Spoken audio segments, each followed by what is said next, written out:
Now, welcome once again to Perfect Grow, a show brought to you by your host, Qi Gong Master Corno. Cheers. Let's have a sip first. Hot water. Yes, and anyone who thinks I only love tea is completely wrong, because hot water, which I sometimes call Wu-Tang champagne, is best enjoyed at 53 to vintage, 53 or 55, I always say, yeah. But by that I mean 53 degrees or 55 degrees. The perfect drinking temperature.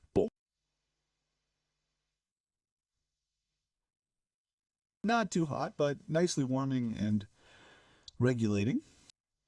Hot water, 55 degrees. Wow.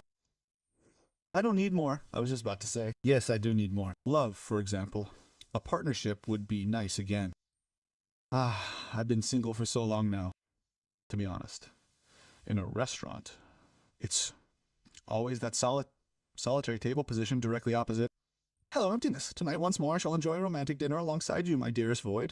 So, how does it feel to sit across from me, dear nothing? You look sexy today, a little airy, a little sheer, but not bad, I guess. Yes, but today it's not about loneliness as a single person, but that you also notice that even as a master of obedience, you are not immune, especially not immune. In your capacity as a master of obedience, you already reside in a remarkably strange and unconventional inner world. Well, that's already a different story there, finding a partner, a suitable one. But, and I understand there's more to life than just finding a partner, etc., but one can also, just in passing, express it publicly. That such thoughts of loneliness do indeed enter one's head, that one sometimes thinks, oh dear, another day alone. That's perfectly normal, you know. Oh, too bad tonight. Alone again. Ah, too bad. Alone again. Ah, friends are coming over. Yeah, too nice. But where's the intimacy and the closeness and the tenderness and so on? And if you then say in response, yes, you can give it to yourself. And what if you give it to yourself? Even still, there's this lingering feeling sometimes that having a second person, a partner, someone who looks at you with love would be a real blessing. And not only that, you stand in front of a mirror and look yourself lovingly in the eyes. That's a good method. It works too. Giving yourself a little attention, a gentle stroke here, a loving caress there, being a little tender, a little loving. Wonderful. Yet it appears to be the case that many of us, humans, among whom I count myself, truly appreciate moments of togetherness, that it seems at some level to be quite a natural and inherent human desire. But of course, one way or the other, that's my state of mind for now. Well, it fits, yes, because I'm just looking at my phone here to check what the topic is for today. Self-esteem, reclaim your dignity. Keyword authenticity. Oh, here we are with one of my favorite topics. And yes, reclaim your dignity and authenticity. I've already made a good introduction to that, haven't I? I didn't just want to boast about how great I am and all my abilities, constantly highlighting my title as a Qigong master and a truly exceptional guru.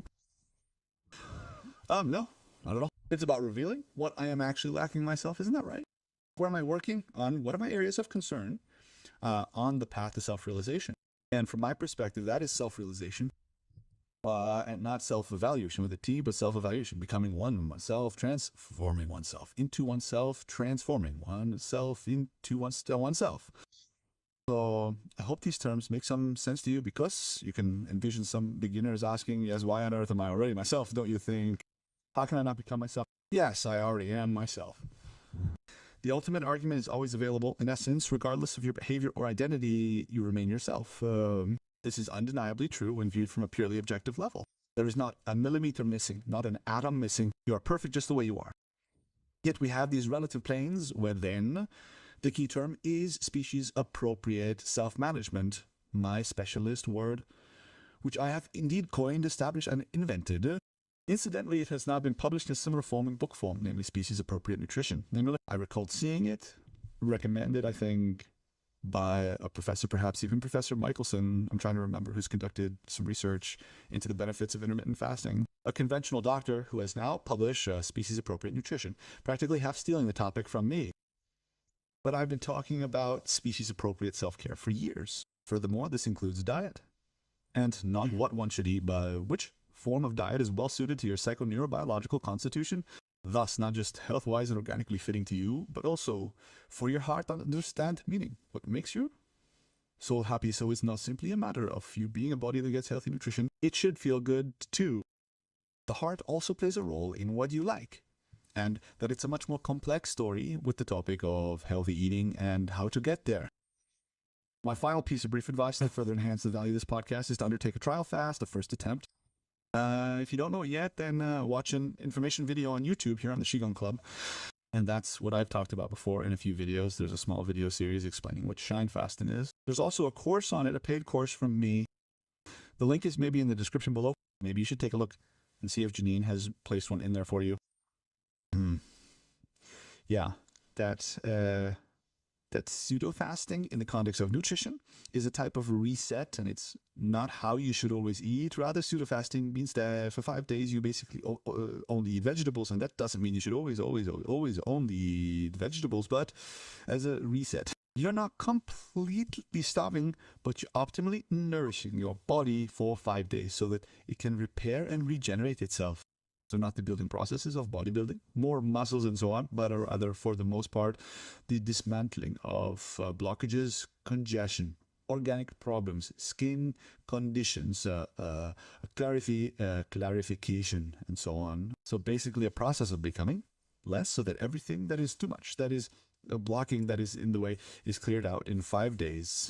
And if you do this more often, every 3 to 6 months, then my experience with myself and also with others who have done it is, and by that I really mean pseudo-fasting, not intermittent fasting, not normal water fasting or anything like that according to Bucher, but real pseudo-fasting according to Dr. Walter Longo.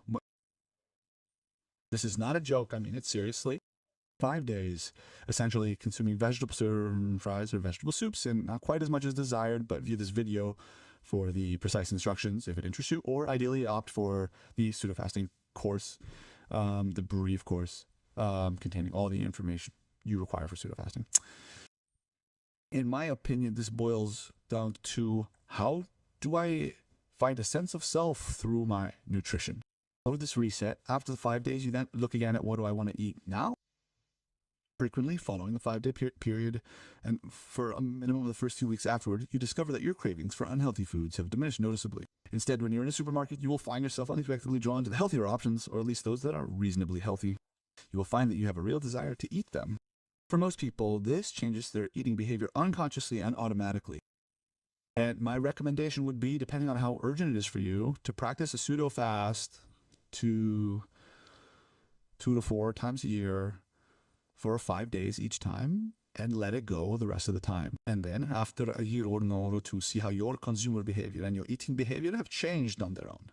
And your eating behavior and so on, right? Eating too much, eating unhealthy food, fast food, junk food, and the results are astonishing. At present, I haven't found a more effective approach to promoting lasting dietary changes than regularly using pseudo-fasting to reset your tongue, your stomach, and indeed your entire system. Not every week nor forever, but instead once or perhaps 2 to 4 times annually. 4 times is ideal if it's urgent.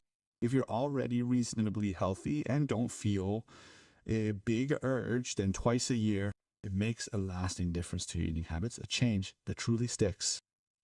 Don't force yourself into the confines of a new diet with its rigid rules of must-eats and forbidden foods. Instead, allow your body's own signals to guide your food choices. But how are you supposed to get in touch with your body? Through pseudo-fasting.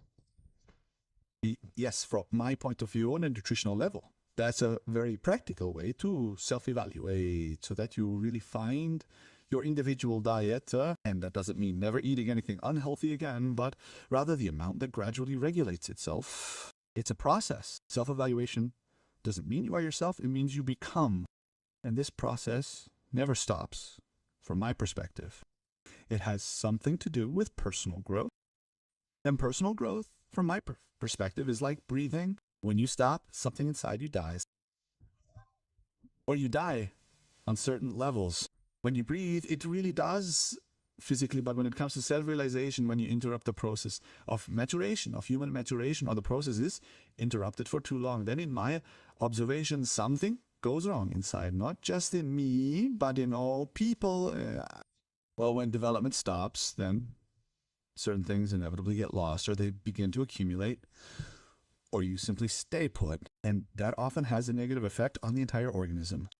In my opinion, based on my understanding of human nature, certain individuals require a higher level of self-esteem than others. However, I see it as entirely natural that we continuously evolve and adapt throughout our lives. This ongoing process of self-discovery and personal growth extends beyond the formative years of childhood and adolescence, continuing into adulthood. We are, in essence, always learning and maturing. And many people have the image, well, when I'm in school, kindergarten, university, or training, and then at work, in a job sometimes, you still have to do annoying further training, but that's all in terms of personality development, right?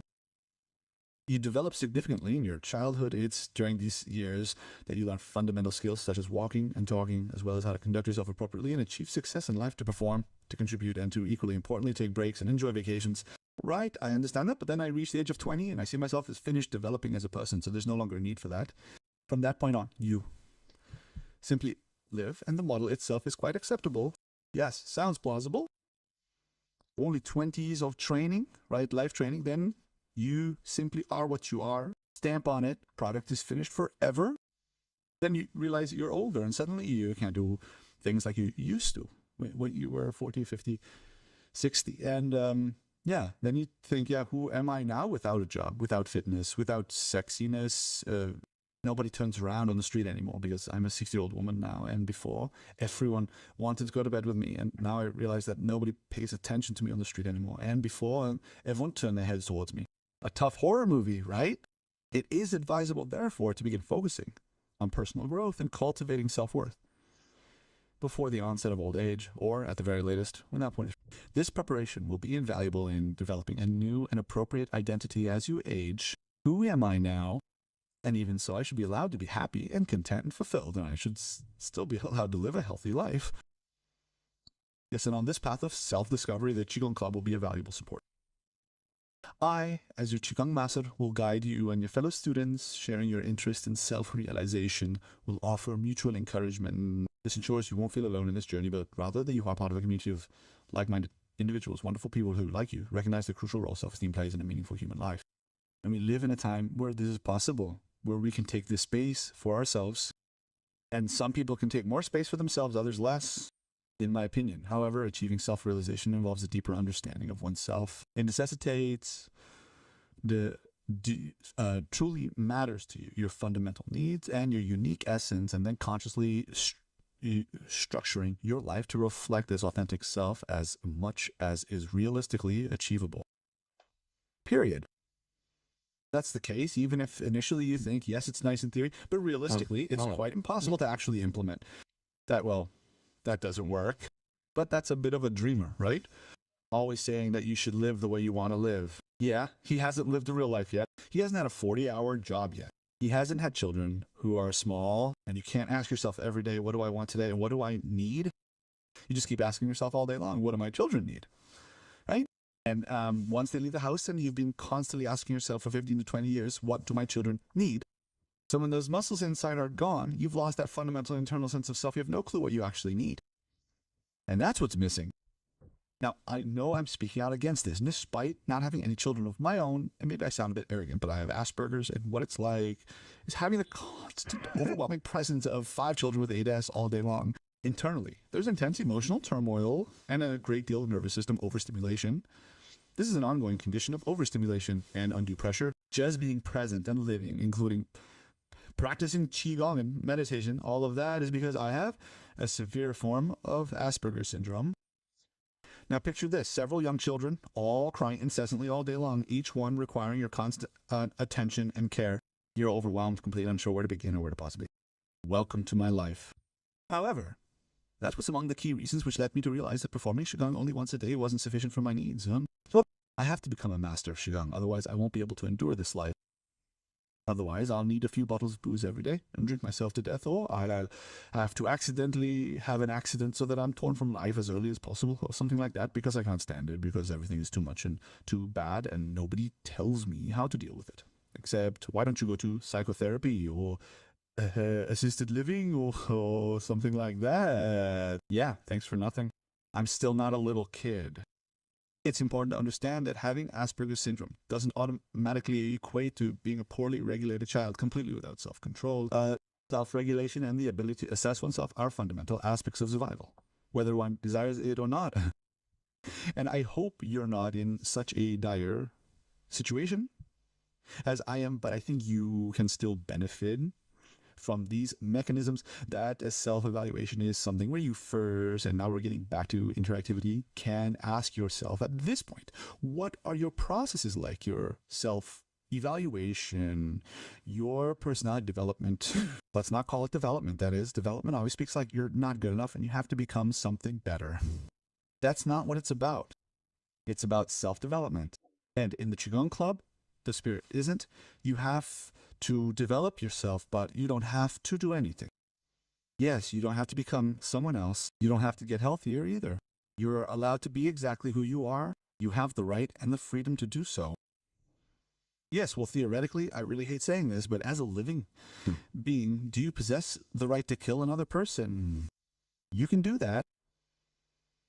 But then you have to expect the consequences internally and externally. But I would be the last person to say that you're not allowed to do that or that you cannot do it. You are allowed to do anything, but there are consequences. And we can't or don't want to see them. I chose the stock example of Würde, and this once more represents a chronoclassic aspectless presentation. I apologize at this point. Yes, extreme inner life, extreme analogies often arise. Well, I wanted to express it a bit more strongly here at this point. But of course, it's not constantly a matter of murder or manslaughter when things are going fine. But it's about situations where we ask ourselves, can I permit myself this? Can I truly become who I am? Or will doing so inevitably harm the people around me, the people to whom I feel a strong sense of responsibility? Let's say spouse, children, parents. That's like this, or even good friends, right? With whom you have made invisible, I always call them silent contracts. With self-evaluation, one can say the tacit agreements are relevant. That's a professional term, as it happens, one that I also created. Unspoken contracts are really the main obstacle, the biggest roadblock on the path to self-realization. They consist of those silent, unspoken loyalties, bonds, even shackles we've created for ourselves. Think of it, children, marriage, you name it, all the relationships and commitments in your life, while many are positive and even fulfilling, they can also create significant limitations and constraints. And you feel it, right? I certainly do, especially with my job. I'm currently in the midst of a demanding filming schedule. It's an incredibly draining time. I really have to go beyond my strength.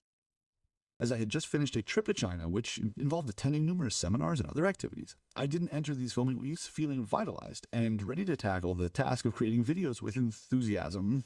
Instead, I approached them already feeling quite exhausted and worn down, still struggling to recover from the demands of my recent China adventure. I call it my China Travel Olympics and still carrying the lingering effects of jet lag.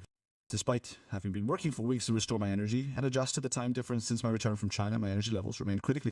I recognize, though, that I'm not ready. I can't really work right now. It's just not possible. It's all taking its toll on my vitality and the years of my life that are decreasing. And I can see that in my face. I really do look 10, 15 years older than I did before my trip to China. And it's shocking. I don't like looking in the mirror right now. And not because getting older is always ugly. Getting older can be very beautiful, but I can see the misuse of my energy levels. It's frustrating that I'm stuck in a current life system. I feel compelled to do this immediately. Otherwise, the entire flow will simply stop. The prospect of not producing content, having that resulting gap, is deeply concerning. This is my work. That's how I earn money. As a result, I am able to sit here on the sofa in my warm apartment and not outside on the cold street. That's the difference. That's the price I have to pay. And the first good thing is I don't have to function every day of my life. There are always peak phases. Well, it's a dynamic process, and I make sure to incorporate moments of rest and rejuvenation into my schedule from time to time. Only this time, it wasn't enough. Furthermore, one can't always predict how long the recovery will take and how to integrate all of that into a busy family and work life to achieve self-regulation, indeed, to boost self-worth and become a more authentic self, and especially when external conditions are not conducive to it. It comes down to this very question. If you were to ask yourself, what is it that is preventing you from fully embracing your true self? I'll give you the answer straight away. The first, lack of self-knowledge. Even if you believe you have a clear understanding of what's beneficial for you, what you find enjoyable, and what you find unappealing, what you truly require, this isn't static, it's not set and static. It's a fluid, ever-evolving landscape, subject to change on a daily, weekly, and monthly basis. Although some needs tend to stay the same, other needs are constantly changing. This means essentially that we require a direct link to our own inner selves. Do you agree with me? What I hope is that we require a direct feed, a constant stream of information from our inner core, functioning somewhat like a live ticker. Within this continuous flow of news, a subtle peripheral awareness would allow us to identify our present needs. Even if we can't always address them immediately, this ongoing monitoring would ensure our fundamental needs are consistently considered, albeit peripherally. Imagine this, a constantly updating live ticker, delivering messages from within every few minutes. These messages reveal your inner needs, your feelings about a specific thought or situation, a quiet whisper, a strong demand, a subtle yearning, a profound sense of dissatisfaction. But often, we feel we can't, shouldn't, or dare not listen to that inner voice. We believe it will only lead to chaos, to further stress, to unending turmoil. So we suppress our true selves, we compartmentalize, we build walls around our emotions. This way, we can function. We can maintain a facade of normality, a semblance of control. And from this enforced functionality, we create small islands of comfort. Little refuges from the storm, a yearly vacation, an apartment of our own, a Saturday afternoon spent shopping, a half day of pure enjoyment each week. These are our attempts to find happiness amidst a struggle. So we settle for those small joys, you see, because we feel that truly substantial happiness, that authentic self, is beyond our reach. We simply lack the time, the resources, and the know-how. And welcome to the Qigongclub. Then it's time for the Path of Strength. By the way, the Path of Strength is my program. You can register for the Qigongclub. You'll find the link in the description below. Or alternatively, you can find it on qigongclub.de. The Path of Strength is a monthly subscription, and you will first arrive at the inner sonata of arrival and will be accompanied by it in your everyday life. Not as a rehabilitation system that requires 10 hours of your time every day, but with a normal professional and family life, you can follow this path of strength and at the same time restructure yourself, rebuild strength, develop self-awareness, learn to regulate yourself, find out what you really need. And also find methods and solutions for how to implement this. And that's where we come to the topic of self-evaluation. You need self-evaluation, which classically comes from two directions. First, of course, self-awareness. You really have to feel it and to be connected to yourself, coming from a place of deep self-awareness and connection. The self-awareness that then arises, the aha experience. Ah, that's me. That would help me. Now, for the second step, to simplify things a bit, you'll need to develop some ideas on how to put this into action. Central to the process is, most often, communication. You must find a way to convey your true self to yourself and to others, so they can then form a fresh perception of you. This allows them the opportunity to experience and understand the genuine person you are. We often don't dare to do that. We lack the courage, the self-confidence, the self-assurance. In order to help with this, I've created a series of podcast episodes focusing on the themes of self-confidence and self-regulation. Should you be looking to further your knowledge in this area and have an interest in doing so, feel free to listen to them again. Of course, only if you haven't already heard them.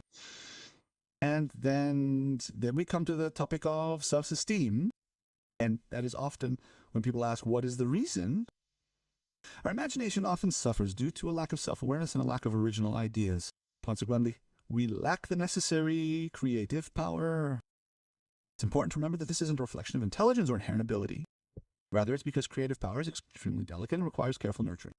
Consider the artist, the creative process. This isn't exclusive to painters or authors. In fact, every individual living a normal life needs creativity to devise effective problem-solving strategies. Simply put, for the gray, everyday life, a gray, everyday life with creative solution strategies. Welcome to your colorful life. It will be a bouquet of flowers that smells good. Or a gray, everyday life without creative energy because we simply have no energy left. To merely survive, we need to expend the last vestige of our energy for the necessary functioning and the mundaneness of daily life. Welcome to hell. To the everyday hell. Or just settling for that gray, the kind of thing where you say it's not exactly hell, but yes, the simple fact is life isn't always wonderful. And then these are such disgusting pieces of wisdom that I don't like at all. Like, life can't always be beautiful. Life is not a bed of roses, aka a pony farm. You have to do that, and that has to. When I hear something like that, my ears close up. I'm completely closed off, right? Sometimes I have to, no, I can always do it nicely. I just lack creativity. We know that life can be bitter sometimes, but we actually need a certain surplus of energy, and we get that through Qi Gong, and we get that through long-term structures that we create so that we have an energy surplus in order to have a creative energy again, to not only feel who we are, but to have ideas and sparks about how we can implement that we can be ourselves. Such self-discovery doesn't happen just by saying, I'm going to be more myself. Even repeating that mantra 10 times a day in front of a mirror doesn't guarantee real change. That approach may well yield positive results, but sometimes we truly need to resort to very specific solutions for the problem. Let's say you work as a traffic sign clerk and you live in the small town of Ober-Unterhausen, a town with a population of around 10,000. You're the only one doing this type of work. Boss, however, is, shall we say, not the most important. You desperately want to resign, but you lack the skills to find another job. Living in this small village, you feel trapped because your children and your family are all here and everyone wants to remain. Consequently, you are the only person who isn't happy with the situation. Yeah, what do you do then? Yes, you certainly can't just say, I'm going to look for another job. You have 3 years of training until you are trained, good salary, yes.